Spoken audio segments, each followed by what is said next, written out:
starting a new section on linear functions where we're looking at how do you write a linear function from a table. So a linear function is a function whose graph is a straight line on the coordinate plane and is non-vertical, so it can't be straight up and down. The first example, we're looking at writing an equation from a graph, which is what we've done before in chapter 4. So we're looking at the points on the line, and in order to find the slope, remembering we're looking at the change in y over the change in x. So we're making a right triangle between the 2 points, looking at our rise as 1, 2, 3 over our run 1, 2. Right? You can also look and use the slope formula. When we're looking for the y-intercept, we're looking where the line crosses the y-axis. Our y-axis being our vertical axis, we can see it hits it at 0, -3. So our y-intercept, or our b, is -3. Now it's very important to notice that our y-intercept is the value when x is equal to 0.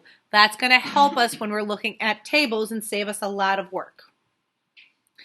So let's look at example 2, equation from a table by graphing. So we're going to combine what we know from graphing and our previous example to write this equation. Our first step is going to plot all the ordered pairs. So remember, this is -3, 9, -2, 7, -1, 5, and 0, 3. So let's plot those on our coordinate plane now. All right. So now we have our ordered pairs plotted on the coordinate plane, and we used our ruler to connect our points to make a straight line. Now we're looking at step 2, identifying the slope as rise over run. Remember, the triangle means my change. How is y changing over how is x changing? Not y divided by x. These are not proportional relationships. Remember, when we're finding a slope from a graph, we're connecting 2 points to make a right triangle. It can be any 2 points. I'm choosing to do these 2. So now remember, I'm here over in my office and I need to get to my meeting down here. I have to go down the elevator before I walk down the hallway. So I go down boopity, boopity, boopity, boopity, 4 floors. And I go over boopity, boopity, 2 offices to the right. I write my slope as my rise, my change in y, over my run, my change in x. And this can be simplified to -2.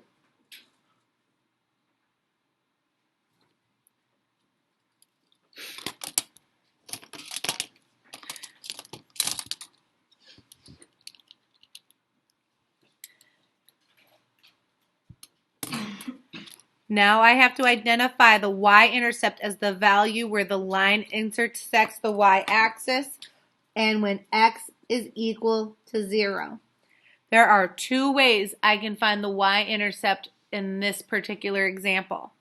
The first way is from the table, and always look for x equals 0 on the table first before you do anything else. So I'm just going to. So I have b is equal to 0 over here.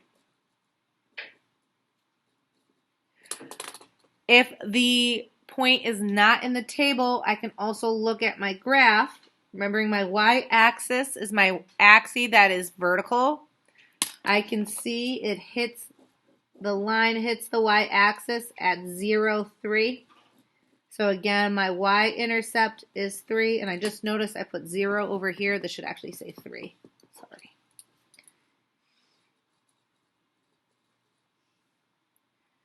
So now that I have my m and my b, I need to substitute them into the equation, and this is where a lot of students get stuck or they stop. You are not done here. Our goal is to write the equation y equals mx plus b.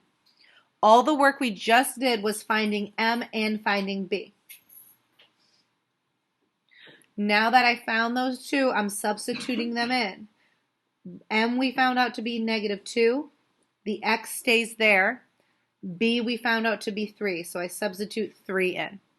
Now I'm done. This is my final outcome. This is what we're looking for. Y and x always stay there. They belong in the equation. It's m and b we are looking to substitute. Now we're writing an equation from a table using substitution, so we're not graphing this time. The first thing we're going to do, just like before, is we're going to identify the slope, but it's going to be different than from a graph. Looking at a table, remembering it's the change. That's what that triangle stands for.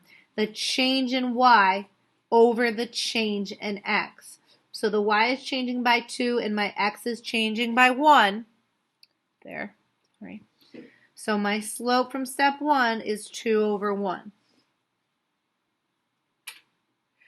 You have to know how to find the slope in multiple representations.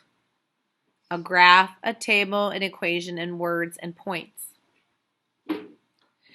Now we look at the table to see if we can find x equals 0. It is not in the table, so there are two ways we can do it. One, we can substitute values in, which we're going to do now, and the other way is going to be extending the table, which we will do after. So we're going to follow our steps here, because sometimes it's not going to be as easy as 0 being over here. Sometimes the table starts at 17, or sometimes 0 is between the two numbers they give you. So we're going to identify a point from the table. So remember, the whole table is a list of ordered pairs. So I'm going to use this ordered pair 1 and 2. So x equals 1 and then y equals 2. Now that I have my ordered pair, I'm going to substitute my m, my x, and my y into the equation y equals mx plus b. So I have y equals mx plus b. My y is going to go here, my x is going to go there, and my m is going to go over here. All of them are going to be substituted in, so b is the only thing left over. So when I substitute it in, I have 2 is equal to my slope, which was m, which is 2, sorry, and my x value, which is 1.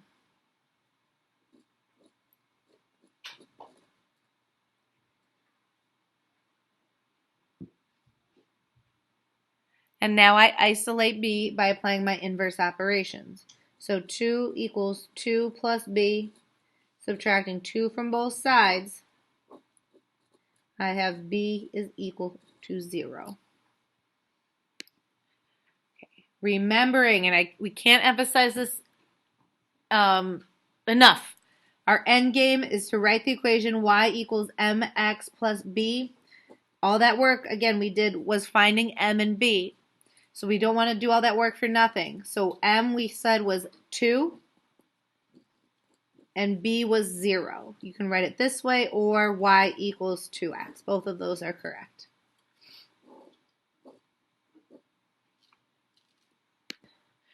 Now the last example is going to be writing an equation from 2 points. Very similar from a table, because a table is a list of ordered pairs, but this time we have to use a different method for finding the slope.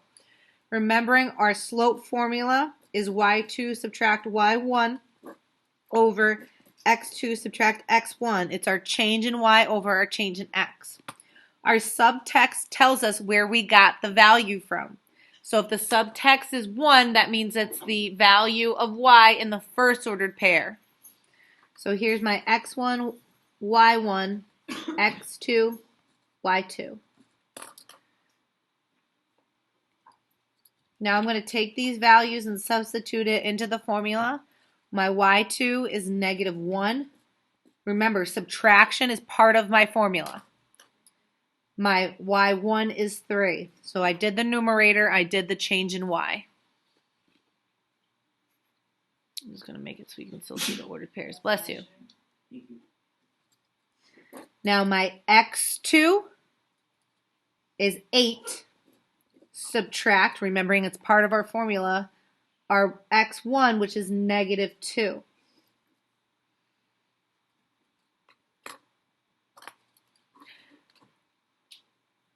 Now, in order to make my life easier, remembering subtraction is the same thing as adding the opposite. So it's -1 plus -3, and -8 subtract +2. So -1 plus -3 is -4. and 8 plus 2 is 10. I'm going to simplify this and get negative 2/5. So now I've found my m in my equation, y equals mx plus b. I'm still trying to find b.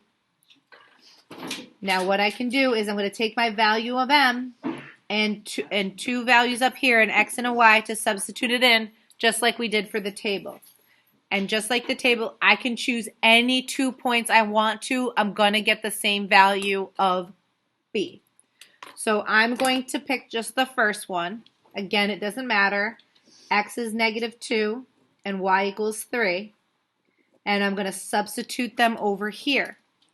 So y is 3.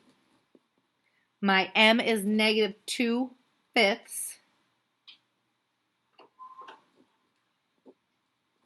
And my x is negative 2 plus b. All I did was substitute.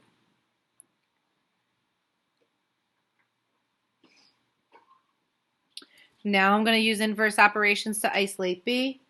So I have 3 equals negative 2 multiplied by negative 2 is 4, and 5 multiplied by 1 is 5, plus b. To get b all by itself, I'm subtracting 4/5 from both sides. I'm going to write it over here.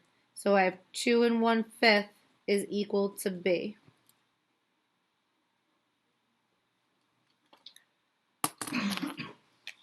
So again, I didn't do all that work for nothing. The whole purpose is to find m and b. I found m to be negative 2/5 and b to be 2 1/5. So now I'm going to write it over here by substituting just m and b. The y and x stay. So y is equal to my slope, which we said was negative 2/5, multiplied by x plus my y-intercept b, 2 1/5. Now, do we want to leave